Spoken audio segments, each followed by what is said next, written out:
નમસ્કાર વિદ્યાર્થી મિત્રો, મનોજ ટ્યુશન ક્લાસીસની ચેનલમાં તમારું હાર્દિક સ્વાગત છે. આજનો આપણો વિષય છે પ્રથમ પરીક્ષા માટેની જે અસાઇનમેન્ટ આવી છે ધોરણ 10 ગણિતમાં વિભાગ સી, જેમાં આપણે પ્રકરણ 3 નો અભ્યાસ કરવાના છીએ. આજે સૌથી પહેલા એ સમજી લઈએ કે વિભાગ સી માં નીચે આપેલા પ્રશ્નોની ગણતરી કરી જવાબ આપો. જે કુલ 18 ગુણનો છે, પ્રત્યેક 3 ગુણના પ્રશ્ન એમાં રહેવાના છે. એટલે કે તમારે 6 પ્રશ્ન લખવાના રહેશે, જેના માટે તમને 38 થી 46 ક્રમાંક એટલે કે 9 પ્રશ્ન આપેલા હશે. 3 પ્રશ્નો તમે ઓપ્શનમાં નીકાળી શકો છો. ચાલો, તો પ્રકરણ 3 માં પ્રશ્ન નંબર 1, નીચેના દ્વિચલ સુરેખ સમીકરણ યુગ્મનો ઉકેલ આદેશની રીતે મેળવો.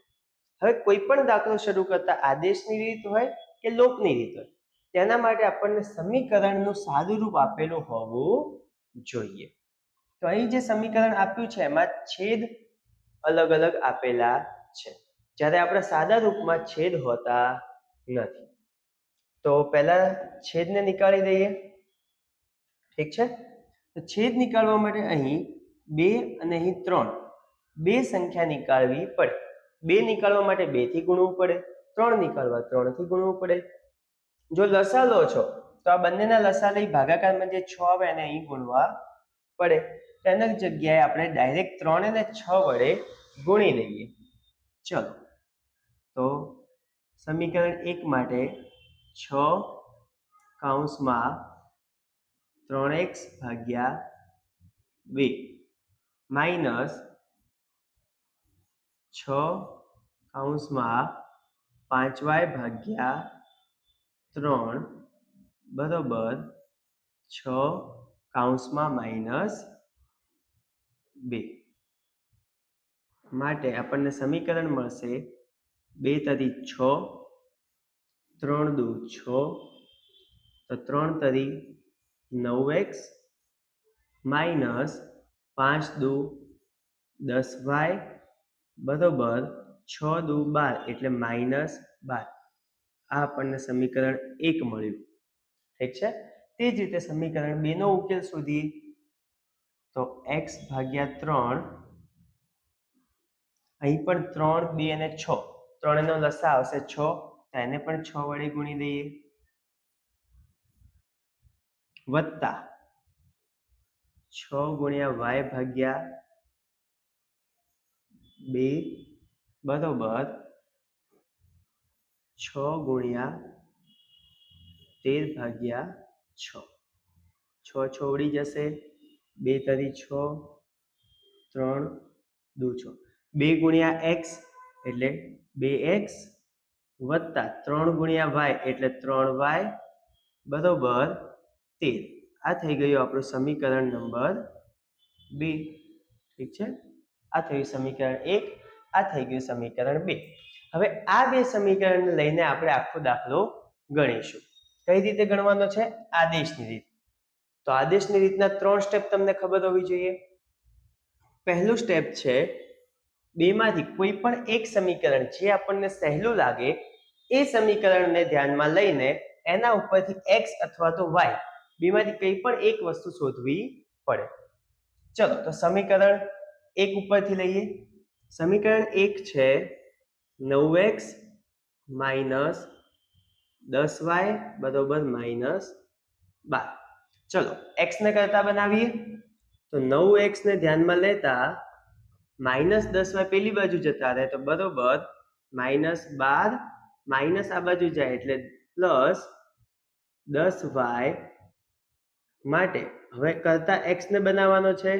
9 જે ગુણાકારમાં છે એને પણ પેલી બાજુ ભાગાકારમાં લઈ જઈએ, તો માઇનસ 12 વત્તા 10y ભાગ્યા 9. હવે આ x ની ચલિત રૂપ મળ્યું છે, જેમાં ચલ છે, હજુ એક્ઝેક્ટ કિંમત મળી નથી. તો આ જે કિંમત મળી છે એને પાછું આપણે સમીકરણ 3 નામ આપી દઈએ. ઠીક છે. હવે બીજો સ્ટેપ એવો છે કે અહીં જે સમીકરણ પરથી તમે લીધું, આ કયા સમીકરણ પરથી લીધું હતું? પહેલા સમીકરણ પરથી. ઠીક છે, પહેલા સ્ટેપમાં શું લીધું હતું? પહેલા સમીકરણ ઉપરથી દાખલો ગણ્યો છે, તેથી આ x ની જે કિંમત મળી છે એને સમીકરણ 2 માં મૂકી દઈએ.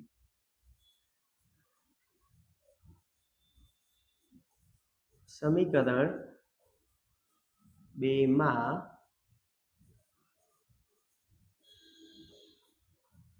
x ની કિંમત મૂકતા હવે સમીકરણ 2 છે 2x પ્લસ 3y બરોબર 13 એટલે 13. ચલો તેમાં x ની કિંમત મૂકી દઈએ.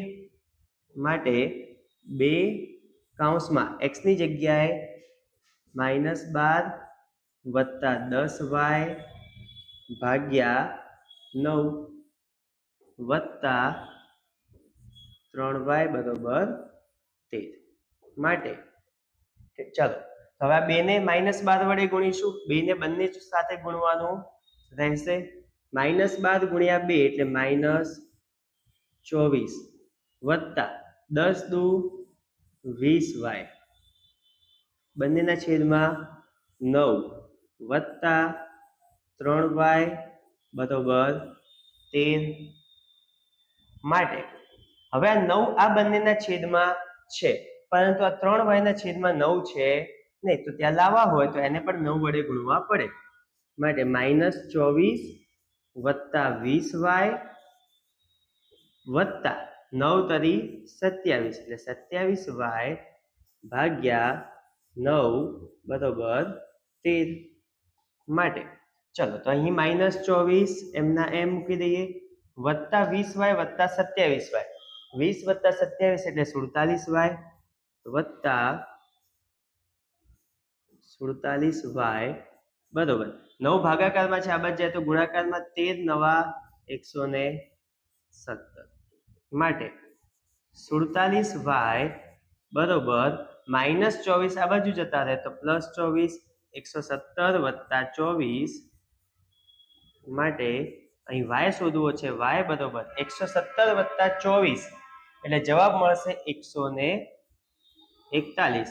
47 ગુણાકારમાં છે, આ બાજુ જાય તો ભાગાકારમાં, તેથી આપણને જવાબ મળશે 3.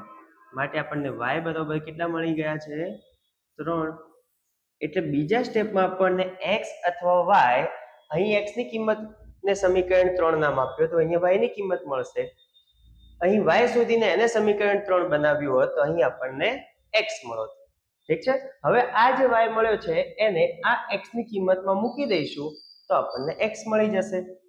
તો ત્રીજું સ્ટેપ આપણું છે, જે આપણે સમીકરણ 3 બનાવ્યું હોય છે એ સમીકરણ 3 માં y ની જે કિંમત મળી છે 3, y બરોબર 3 મૂકતા. ચલો તો સમીકરણ 3 શું છે?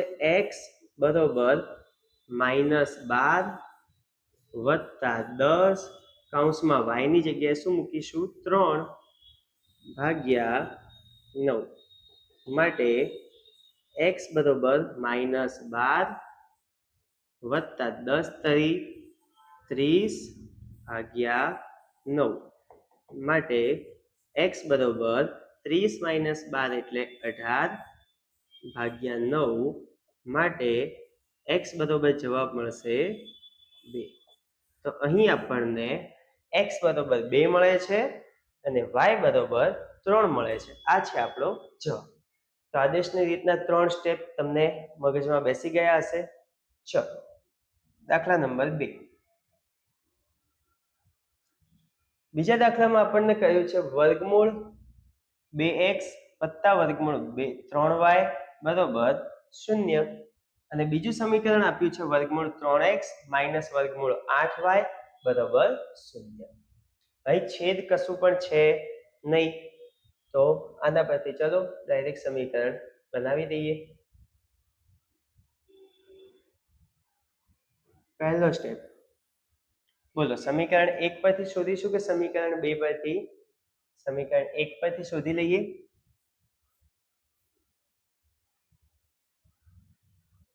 વર્ગમૂળ 2x વત્તા વર્ગમૂળ 3y બરોબર 0. હવે આમાં છેદ નથી પણ આમાં વર્ગમૂળ આપ્યા છે. વર્ગમૂળને નિકાલ કરવો હોય તો આખાને શું કરી દો, વર્ગ વડે ગુણી દો અથવા તો વર્ગ કરી દઈએ. આનો વર્ગ કરીએ તો આપણને જવાબ મળે 2x વત્તા 3y બરોબર 0. આને સમીકરણ 1 નામ આપીએ. તે જ રીતે અહીં વર્ગમૂળ 3x માઇનસ વર્ગમૂળ 8y બરોબર 0 નો વર્ગ કરીએ તેથી આપણને જવાબ મળશે 3x માઇનસ 8y બરોબર 0. આને આપી દઈએ સમીકરણ 2 નામ. ઠીક છે. હવે ફરીથી કઈ રીત છે? આદેશની રીત. તો 3 સ્ટેપ. પહેલો સ્ટેપ છે આ સમીકરણ શોધવાનું પૂરું. હવે અહીંથી સ્ટેપ ચાલુ થશે. તો સ્ટેપ નંબર 1. સૌથી પહેલો સ્ટેપ શું હતો? કોઈ પણ એક સમીકરણ ઉપરથી ઉકેલ મેળવવો. સમીકરણ 1 પરથી જ લઈ લઈએ. તો અહીં લખવાનું સમીકરણ 1 પરથી. સમીકરણ 1 છે 2x પ્લસ 3y બરોબર 0. માટે x ને કરતા બનાવીએ તો 2x બરોબર પ્લસ 3y આ બાજુ જાય તો માઇનસ 3y. માટે x બરોબર માઇનસ 3y ભાગ્યા 2. આને સમીકરણ 3 નામ આપી દઈએ. હવે સમીકરણ 3 શેના પરથી બનાવ્યું? 1 પરથી. તો એની કિંમત શેમાં મૂકવાની? સમીકરણ બીજામાં. તો અહીં આપણો બીજો સ્ટેપ રહેશે સમીકરણ 2 માં x શોધ્યો છે ને, રેડી? તો x ની કિંમત મૂકતા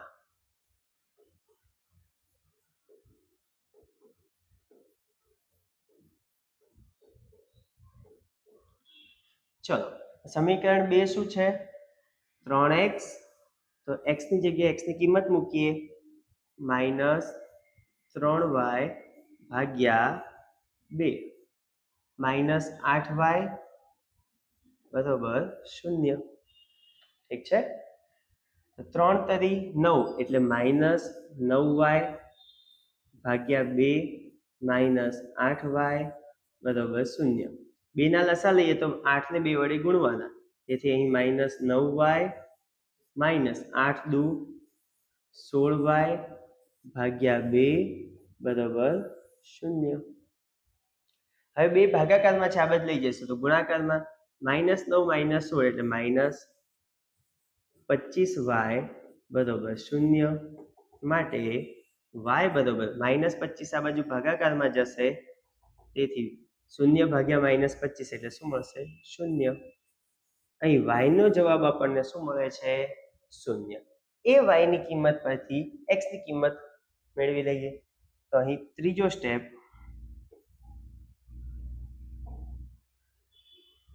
શું રહેશે? આપણો ત્રીજો સ્ટેપ કે સમીકરણ 3 માં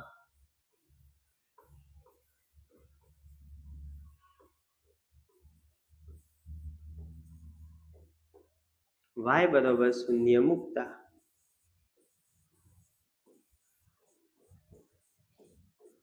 સમીકરણ 3 છે x બરોબર માઇનસ 3 y ની જગ્યાએ મૂકીશું 0 ભાગ્યા 2. તેથી x બરોબર માઇનસ 3 ગુણ્યા 0 એટલે 0 ભાગ્યા 2. માટે x બરોબર પણ આપણને જવાબ મળશે 0. તો x અને y બંને આપણને કેવા મળે છે? 0. જો 0 મૂકીએ અહીં x અને y ની જગ્યાએ તો જ આપણને સમીકરણનો ઉકેલ મળી શકે. બાકી સમીકરણનો ઉકેલ મળે નહીં. ત્યારબાદ પ્રશ્ન નંબર 3. ચલો હવે આમાં છેદ પણ આપ્યા નથી કે વર્ગમૂળ પણ આપ્યા નથી. તેથી આ સમીકરણને કોઈ પણ રીતે સાદું રૂપ આપવાની જરૂરિયાત છે નહીં. આ સમીકરણ પોતે જ સાદા રૂપમાં છે. ચલો તો ડાયરેક્ટ આદેશની રીતે લખવું હોય તો લખી શકો છો.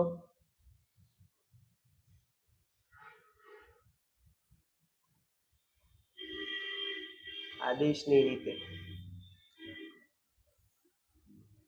સૌથી પહેલો સ્ટેપ શું રહેશે? સમીકરણ 1 અથવા સમીકરણ 2 પરથી. શેના પરથી બનાવવું છે? તો સમીકરણ 1 પરથી જ બનાવી દઈએ.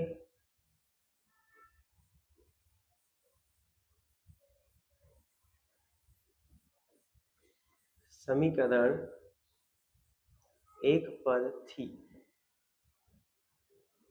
સમીકરણ 1 છે 4x વત્તા 3y બરોબર 25. ઠીક છે. એના પરથી x ને કરતા બનાવીએ માટે તો 4x એમના એમ રહેશે બરોબર. 3y પેલી બાજુ જશે એટલે 25 માઇનસ 3y માટે 4x બરોબર 25 માઇનસ 3y. હવે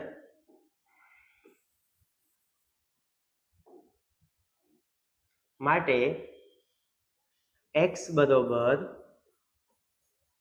25 માઇનસ 3y. 4 જે ગુણાકારમાં હતા આ બાજુ આવશે તો ભાગાકારમાં. આને આપી દઈએ સમીકરણ 3 નામ. ઠીક છે. હવે શું કરીશું? તો સમીકરણ 1 પરથી જેને આપણે x ને કરતા બનાવ્યો તો 1 પરથી બનાવ્યો છે. તો બીજા સ્ટેપમાં શું કરીશું? એની કિંમત સમીકરણ 2 માં મૂકીશું. તો બીજો સ્ટેપ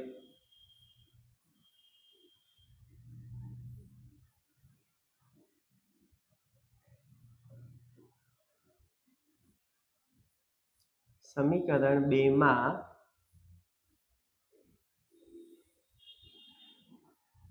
x ની કિંમત મૂકતા.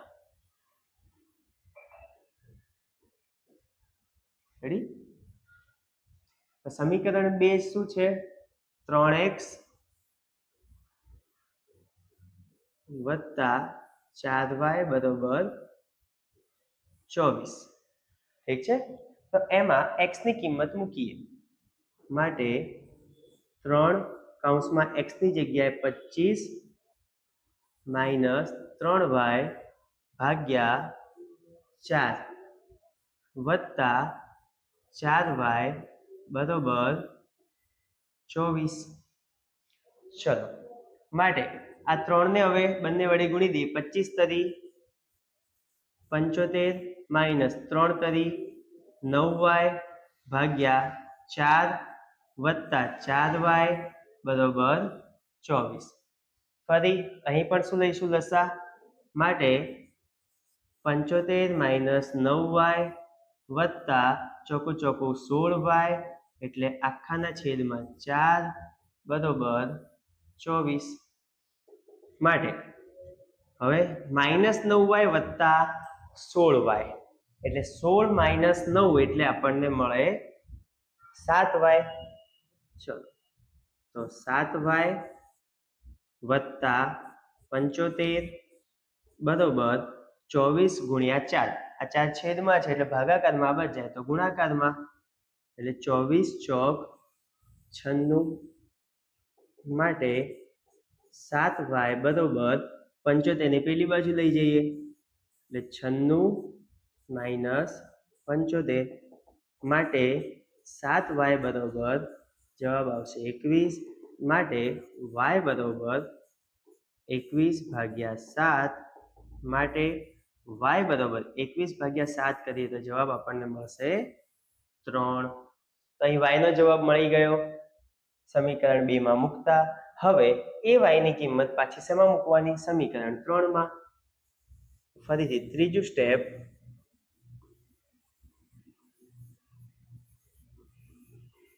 સમીકરણ 3 માં y બરોબર શું જવાબ મળ્યો છે? 3. એટલે કે y બરોબર 3 મૂકતા.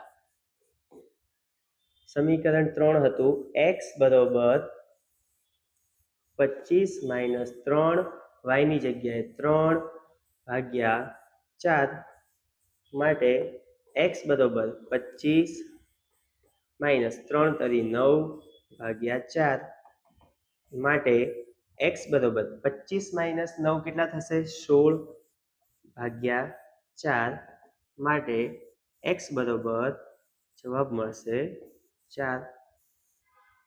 તો x બરોબર 4 અને y બરોબર 3 આ છે આપણા સમીકરણનો ઉકેલ.